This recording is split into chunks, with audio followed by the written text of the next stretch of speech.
Tonight, Ebola scare in Kenya. Then the High Court upholds the impeachment of former Deputy Rigathi Gachagua. And finally, the World Cup is here. This is the Nakala Report. Welcome, folks. Welcome to the Nakala Report. Your host, Nick Akala. And Bwire Nicolas. Bwire Nicolas. Sure. Yes. So today we are going to talk about a few things, the topics that are in the Nakala Report this week. Even though I think we are missing the first segment, we're going to start with the second segment for the meanwhile. But as time goes by, we'll be able to adjust and bring you our very first segment. So, Nick, there are a range of topics that we need to encounter here or talk about here. Of course, the most recent one, or the most alarming one, we can say, is Ebola. So, a few weeks ago,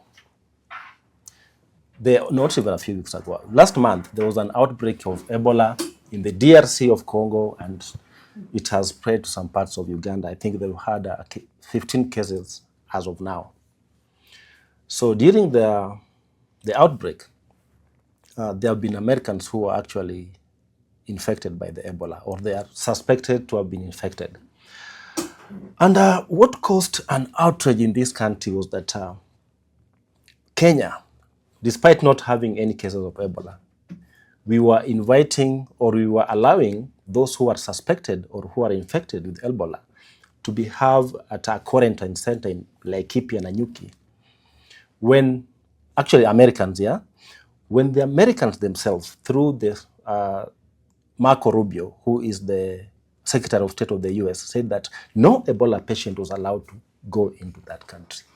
So, Nick, help me understand, or make me understand this like a 2-year-old. Why the hell would Americans not want their own citizens to be taken there, but we bring them in, despite the fact that we don't have any case at the moment? Well, Nick, I can remember well when Trump was a president during the first initial term. He once called Africa a shithole. A shithole country. Yeah. So whatever dirt that is in his country is supposed to be thrown into a shithole.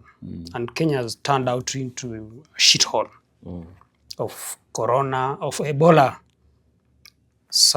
patients. So you can imagine giving somebody 1.7 billion and leaving that country infested with some dangerous disease like Ebola. Is that the country we're living in?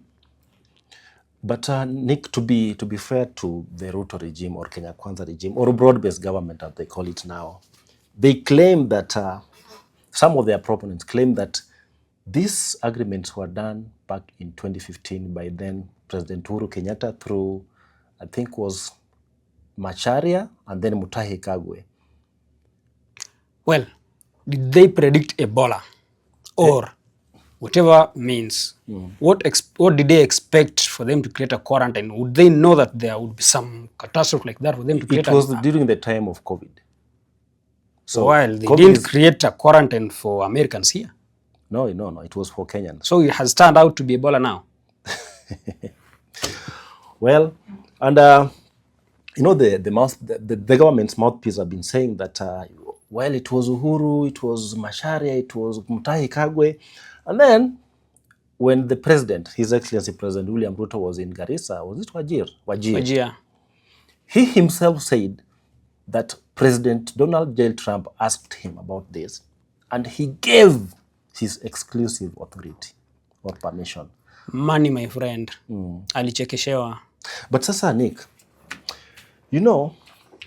something like Ebola, and in fact, before I even go there, the PS for Health, that is Oluga, Dr. Umo Oluga, said that this is the area of our expertise, that we've done this before and we are well prepared. In fact, we opened around 23 or 21 centers around the country that is going to contain this, so we are good. We are good to face this thing. But why would Trump refuse his own people?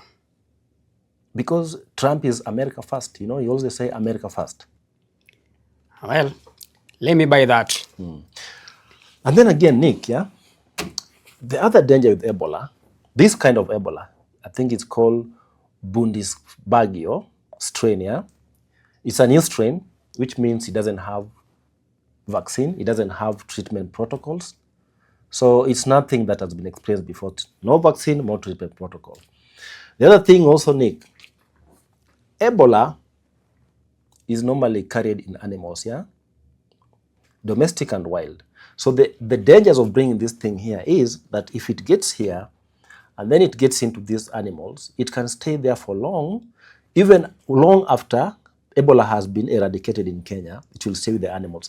But once a human being gets into contact with that animal, boom. Si hivyo ndio inakuanga DRC, inakuanga inaisha, hata Sierra Leone wapi wapi inaisha, but kidogo kidogo mnasikia tena No, they want to size us maybe. Anyway, so that is Kenya for you. We are a very generous country. We can accommodate diseases. Yeah, I think 1.7 billion every Kenyan will be getting It's around 29 enough, shillings. Because our, 58 million people. we can handle it. 1.7, 29 shillings each. Anyway, all right, so let's dive into another issue, and that is the spiral school unrest. And a couple of schools have been closed throughout the country, with the deadliest one being the Utumishi Academy, where unfortunately 16 students lost their lives when the girls decided to allegedly set the dormitory on fire. Nick, what is going on in this country? What is it?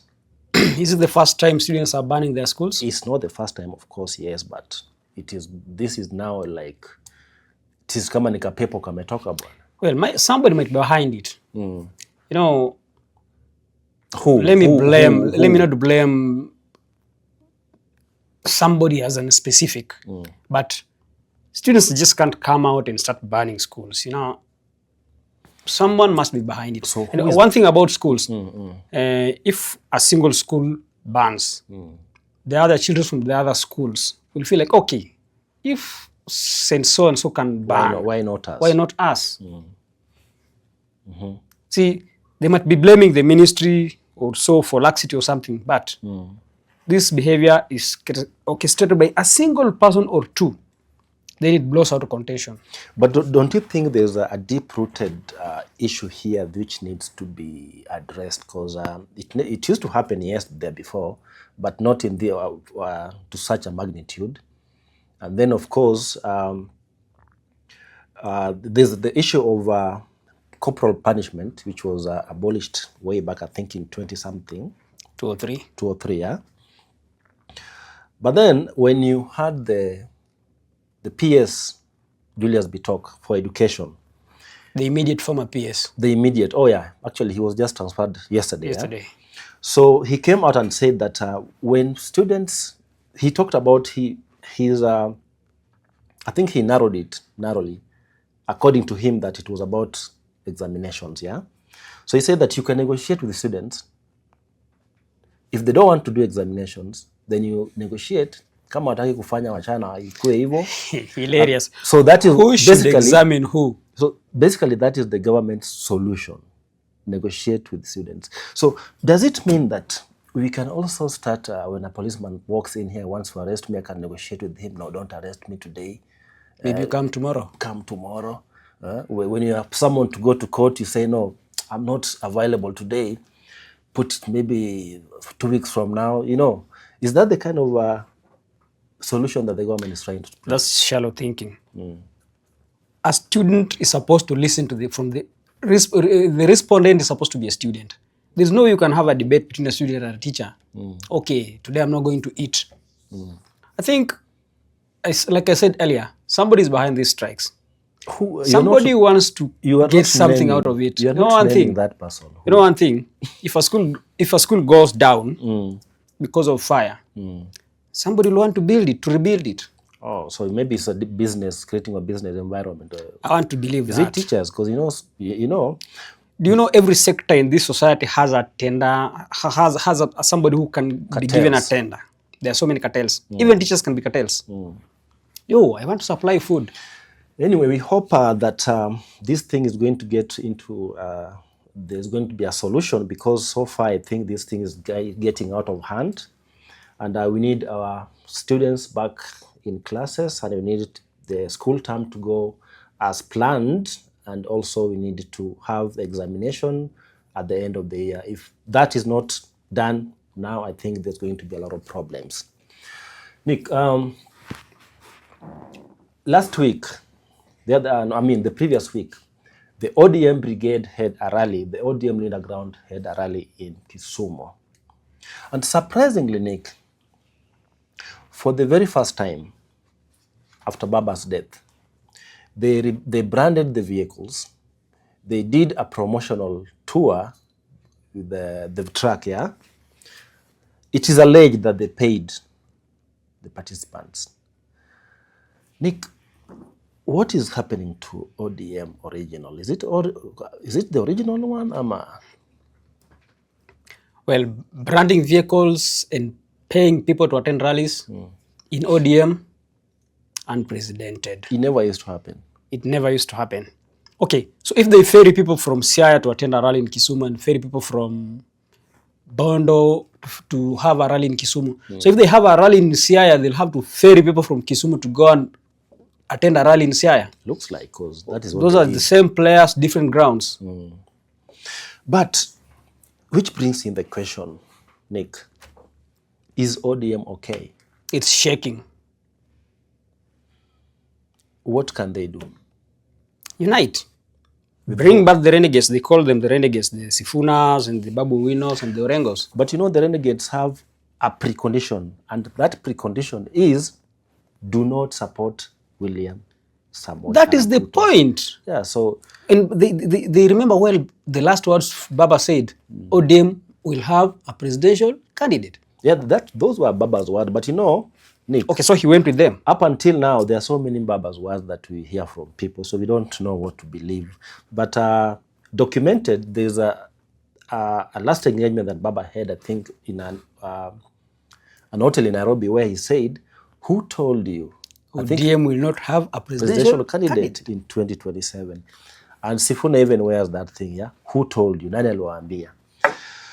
So, ODM is in, I can say, tatters, because there's no limbo. Because even within the Linda ground group itself, there are factions.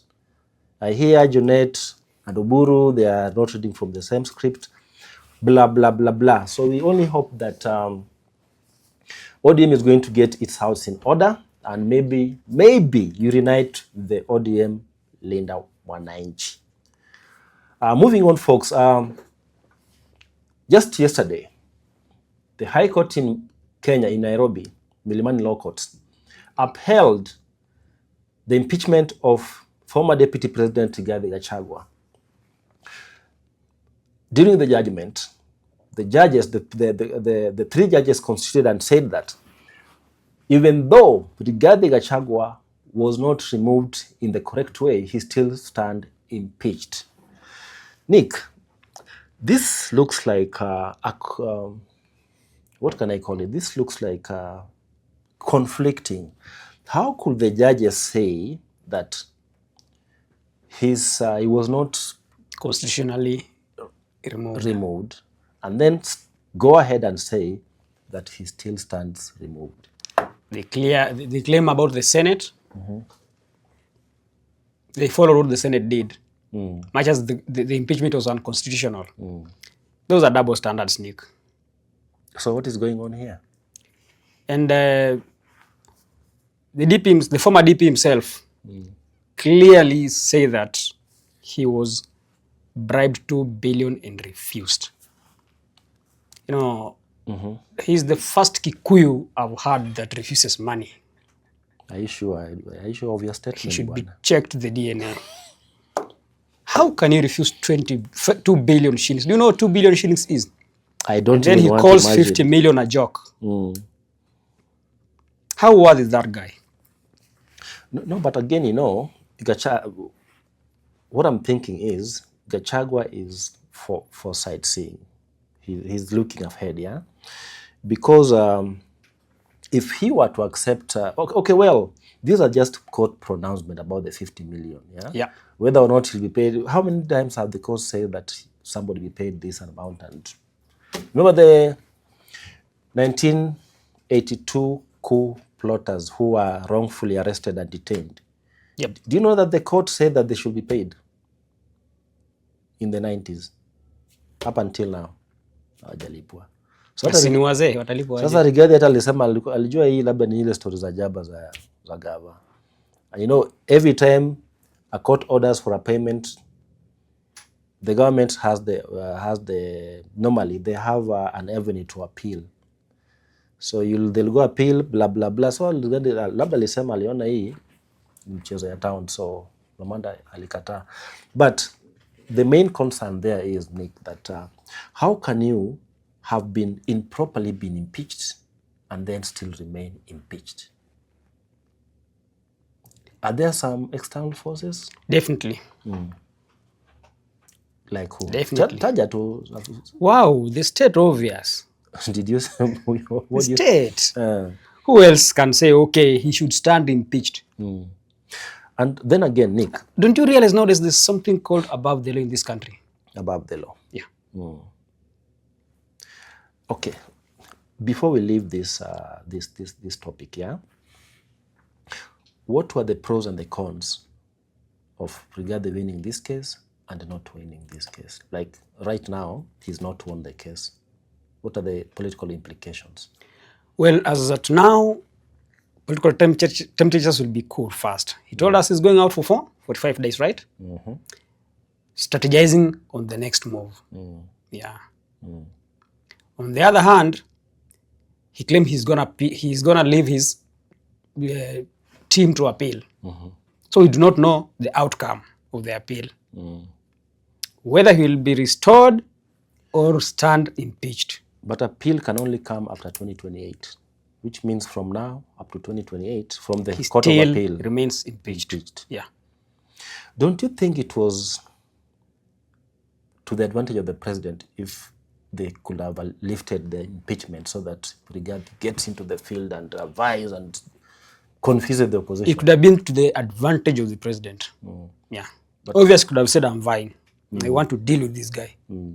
So why do you think the state refused? Okay, like we are saying, there's a hidden hand of the state.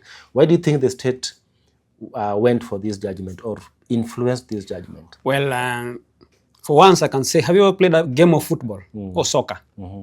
That's a handball to the president. He hit himself with a ball on the hand. Or maybe he was afraid of the constitutional crisis. Imagine if we had And I remember once having told you that we do not have a deputy president. We have a vice president. Our constitution doesn't offer that. We don't have a deputy president. Today, we have a vice president. Oh, because he was nominated, not He elected. was nominated. He wasn't elected. Oh, yeah. Anyway, that's that. Thank you for watching. Please stay tuned. When we come back, our thank you notes. Welcome back to the Nakala Report and welcome to our thank you notes. Nick, today, whom do we thank for this week, the last 2 weeks? Well, let's start with America. America is hosting the biggest soccer extravaganza. Hosted by the North and one country from the South. Right, so Mexico, USA, and Canada. So we can just call them the Americas. The Americas. All right, so let's thank the Americas. All right, so here we go. So thank you notes. Thank you, the United States of America, Canada, and Mexico for hosting the 2026 FIFA World Cup. Yes, Nick. Kesho ndio the opening game. Yeah. Mexico versus South Africa. South Africa and Mexico. Yeah. Na Nick, wacha nikuulize kitu moja. Kuna mtu niliona pale mtandao amesema kwamba What a support nani between Mexico and South Africa? I'm African, man. Yeah. Sasa kuna mtu aliuliza hivi, if we support South Africa, si watasema kwamba we've taken their support. Remember the thing going down in South Africa, the xenophobia. How? They're expelling Africans. They're saying Africans are taking over their country. So if we try to support them, so watasema Who is expelling Africans? in South Africa. They're expelling foreigners. Yeah, but Africans mostly are the ones who are there. Yeah. Zimbabweans, Nigerians, even Kenyans. Yeah. So we should not support South Africa. If they can't support fellow Africans in their country, in the name of they are taking over their country, keep in mind that they are whites in South Africa, yeah? They should kick out the whites first. Who own almost basically everything. Yeah. But they don't have a problem with them. Their fellow Africans, they are quote-unquote taking over. No, those guys are lazy. They don't want to look for jobs. So they believe that foreigners come there to take over their jobs. They should work. So if you're going to support South Africa, hiyo ni yako. Mimi na support Mexico. Whatever. Because I don't think, okay, call me a xenophobia. What's the name? Xenophobic. Xenophobic is the... Call me xenophobic, but I don't think I'll be able to support South Africa because what they're doing to their fellow Africans. So thank you again, those countries that we mentioned, for hosting the 2026 World Cup. Nick, who do we thank again? Let's thank Linda Mwananchi. Linda Mwananchi. Bringing some new blood, some fresh blood in their fold. Okay, all right. So, utaki to thank ile Oburu? Up. In the ground. Oburu is more hungry of power. Anataka power. Yeah. All right, let's thank Linda Mwananchi. Linda Mwananchi. All right, here we go. All right. Thank you, Linda Mwananchi, for welcoming former LSK chairperson, Madam Faith Odhiambo, into your fold. Nick, Madam Faith Odhiambo, former LSK chairperson, can we call her chairman? No, chair lady. Chair lady. Ama chairperson. Sure. Has been integrated into Linda Mwananchi yesterday. I remember she is a very influential person in the legal circle. But there's a time I think she almost veered off the road when she accepted to be appointed. I think it was the vice chair of the victim compensation team ile ilikuwa na kuwa chaired na Professor Makau Mtua. Yeah. She accepted to be the deputy ama the vice chair ama the co-chair or something, yeah.